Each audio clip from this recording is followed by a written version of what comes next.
Hi everybody, it's your buddy Brad here, and today we are going to take a look at the Wfield Perlin patterns, or Perlin noise, um, and also going to look into using all of the coloring options of the Wfield, and also other color mapping stuff. So this should be fun. So let me show you a little couple of images I've done for this tutorial. So here's the first one. I kind of like how this kind of looks like a 60s or 70s motif. Very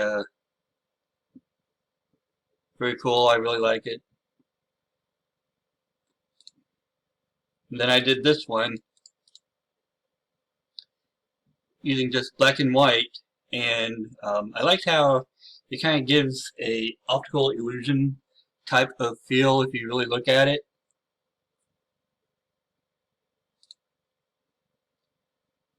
And here, I really like this one because normally with Perlin noise, everything is rounded. All the corners or anything are rounded. There's not many straight edges. And I really like this one. And I will show you how I got this once I get going.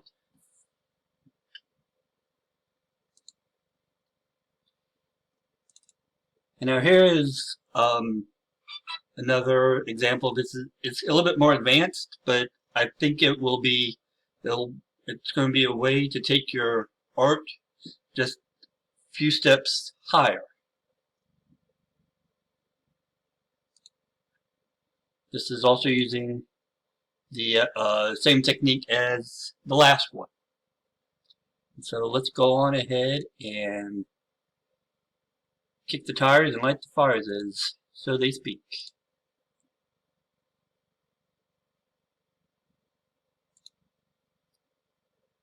And say we're already at new from scratch, but let's go ahead and just do new from scratch. And we are going to create just a linear box here. I want to post transform on, that's set to 1. Duplicate, duplicate, duplicate. So we're going to hit that. Oh, wait a minute. I'm going to set this to 0.5 first. Now duplicate. 3 more times for a total of 4 transforms. And let's select the first one. Go over 1, up 1. Go right, down. Go left and down. Then go left and up. And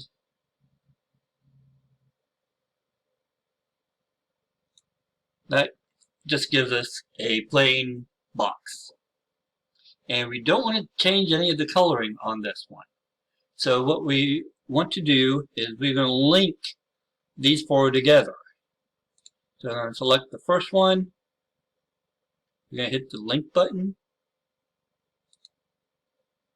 which will create a new variation down, or a new transform down here. And then we are going to look at the chaos. So if you see 0, 0, 0, all the transforms are 0 except 1. And we're going to replicate this on the other 3. And also make sure we have the coloring set to hidden on the other 3. So I'm going to select the first, transform 2, set the draw mode to hidden, set chaos. Now this is the hard part, but it will make sense. Transform 3, 0, 0, 0, 0, and then 1. Then we want to make sure the coloring is set to hidden. Draw mode is hidden. Transform 4, hidden. Chaos 0, 0, 0, 0, 1. And draw mode hidden, hidden, hidden, hidden. Okay, so all the work we're going to be doing is on this last transform here that's going to be in the center. So let's go ahead and enlarge this some.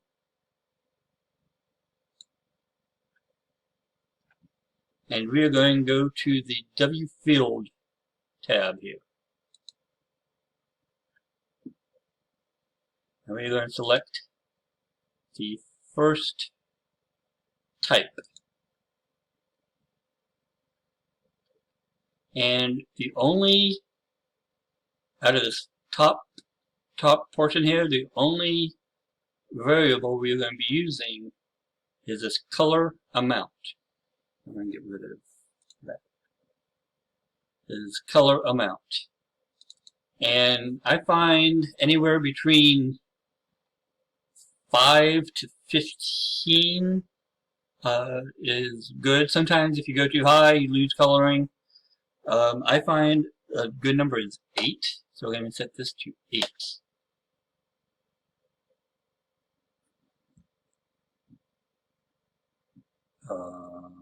Let's see. Oh, wait a minute. And we also need to change the speed on all of these to -1.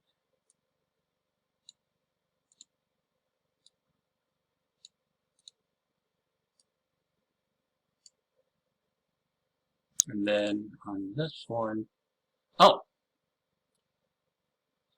And on the last one here, we need to make the coloring type diffusion.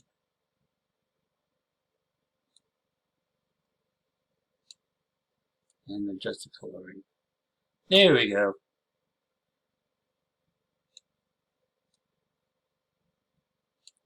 Let's pick a different gradient.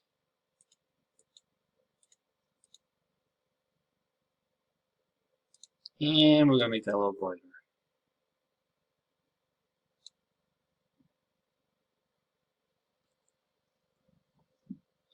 Okay, so now we have good color.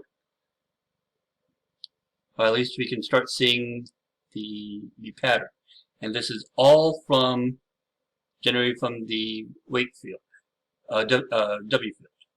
Well, Wfield, it stands for waiting field.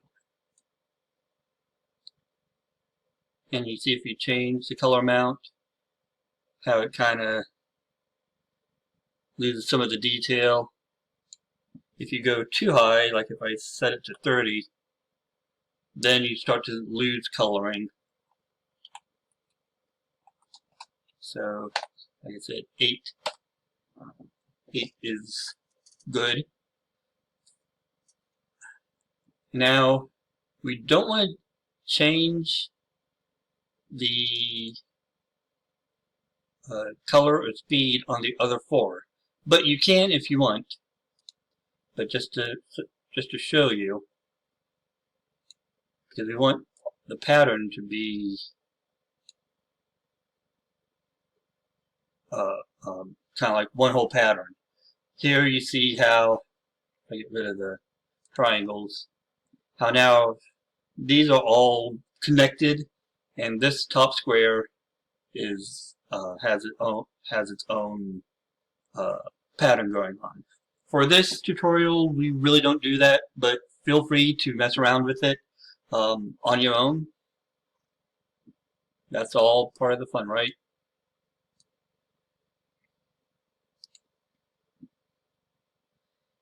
And so,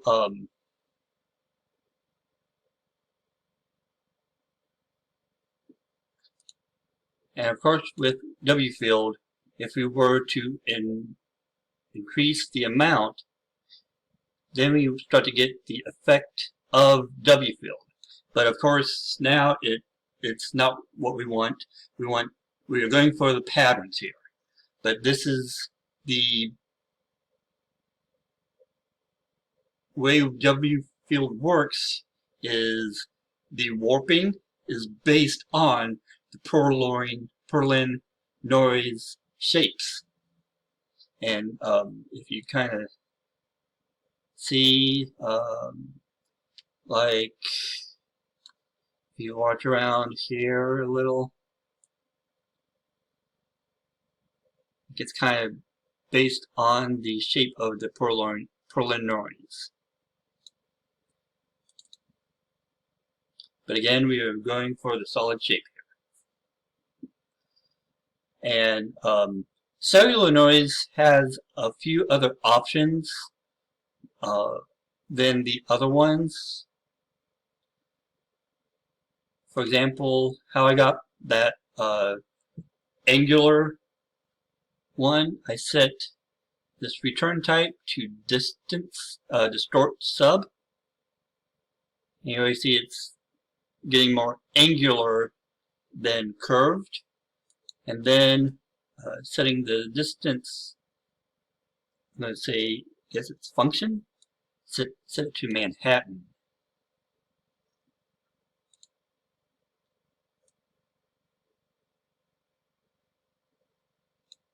And also, if you want to get more detail, you can come over here to the gradient tab, go to modify gradient, and increase the frequency.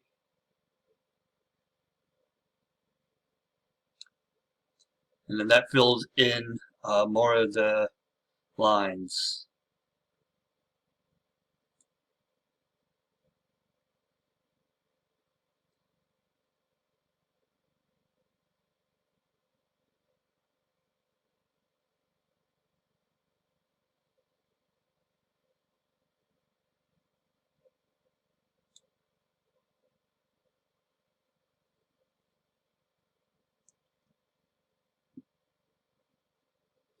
But then there's also other types of functions and return types you can use. It's all about experimenting. I'm not going to go through all of these, but you can do that on your own.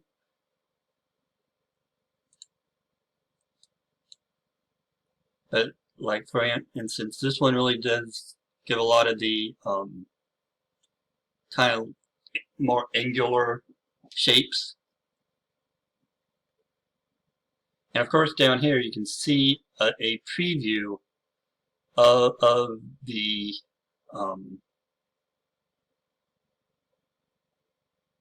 pattern as well. And also, so then also we want, you can also change the frequency. And I find frequency pretty much just does zooming.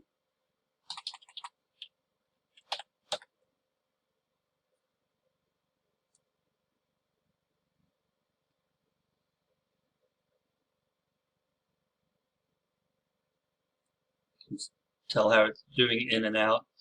It's the same pattern. It's just zooming.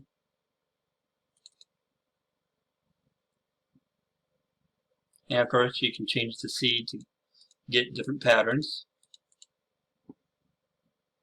You can also, I don't think the input coordinates work on this. But then we can also look at the other types here.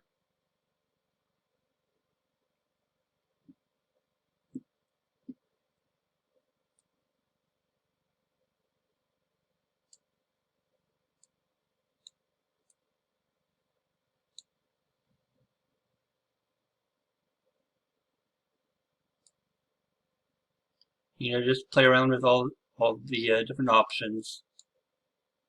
You can also mess around with the color and speed on the last variable. on the last transform, just to give different effects.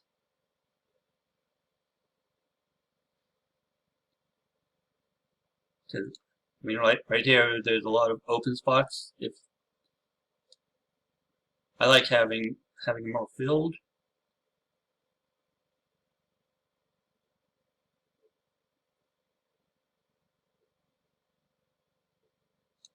But just play around between the color and the speed and the frequency. And now the fractal noise gives you even more options down below here that you can play with the gains.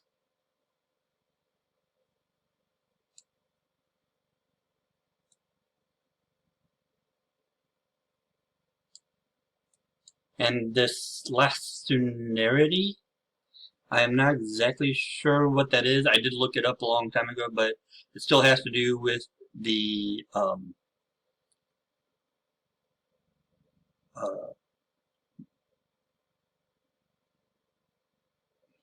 I think it adds more of the oops.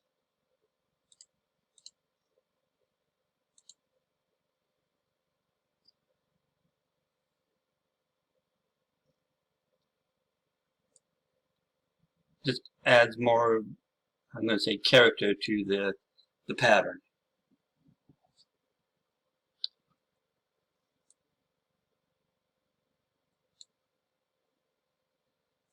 You can also try out these different noise types down here.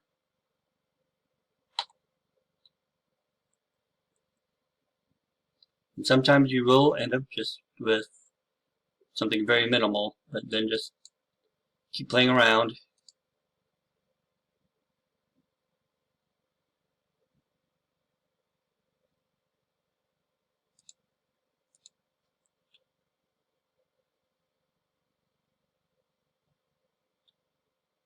And here's Perlin noise.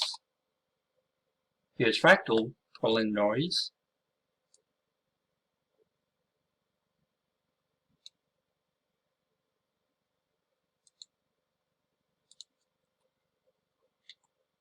I'm going to go through these other ones here.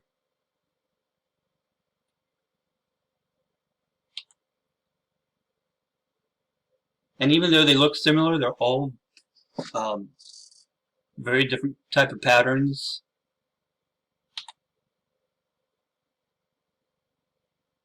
Except this one, white noise, it's pretty much just pure static.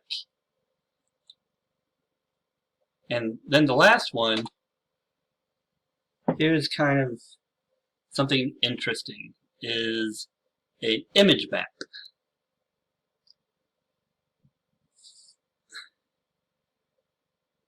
And if you see down here in the picture, it's based off of a Mandible 3D image by the developer Andreas.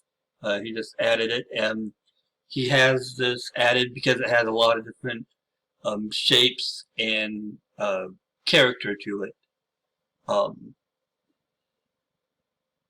And you can kind of see like this round part here in the preview is like this part here, and then this round part here is here.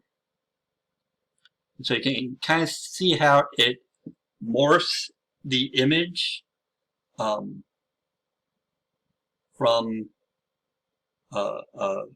still based on Wfield weighting fields. And so something else that you can do is if you go to colormap. Well, actually, first I'm going to select, you can select your own image as you want. So I'm going to select an image. There's two my images here. And I'm going to choose this one.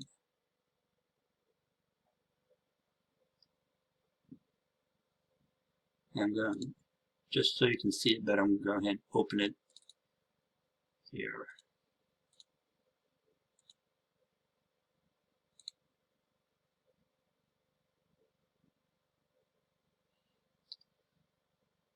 So I'm using this one because it has just a lot of different lines and colorings. And then you can see the result here. I'm going to actually reduce the frequency.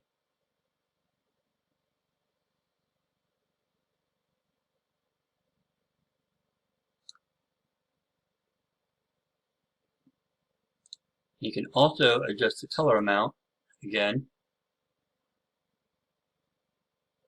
And now you can kind of see how this image here, really see it, how it is morphing the gradient image down here. So then what we can do is we can take the same image as we use here under color map. Oh, I'm sorry, image map.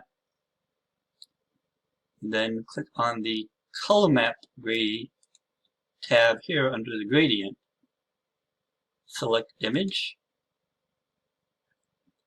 Then if we select the same image we used,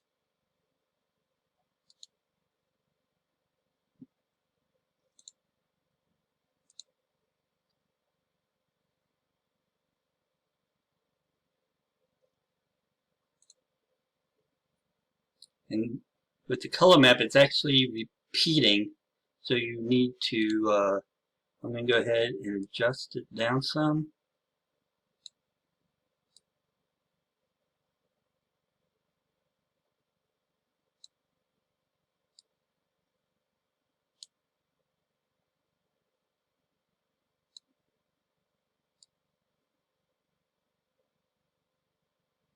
So it kind of lines up with the regular image. And you see how now it's giving us this kind of really cool kind of like image glitch. Then of course we can even change color map even more, and it warps it, and still you can still see the pattern from the image map coming through on this image. And then we can even change the image map. I'm going to use that.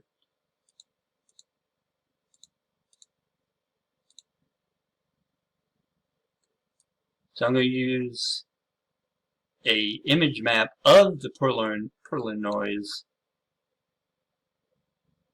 You can see now how the pattern really warps along with the image.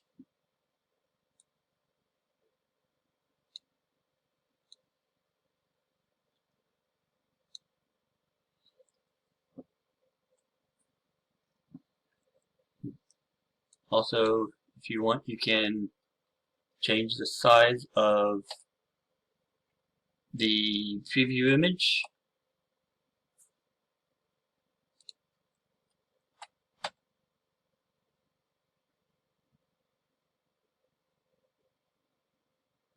So hopefully you can see all of the new, very cool possibilities that this new technique you can do with. So if you have any questions, please reach out to me in the JWildfire open group on Facebook, and I will also include links down below. And if you have any questions, please let me know. And don't forget to like and subscribe if you like my videos. I know it's been a while since I've done any, but hopefully I will get going on them again. And until next time, bye.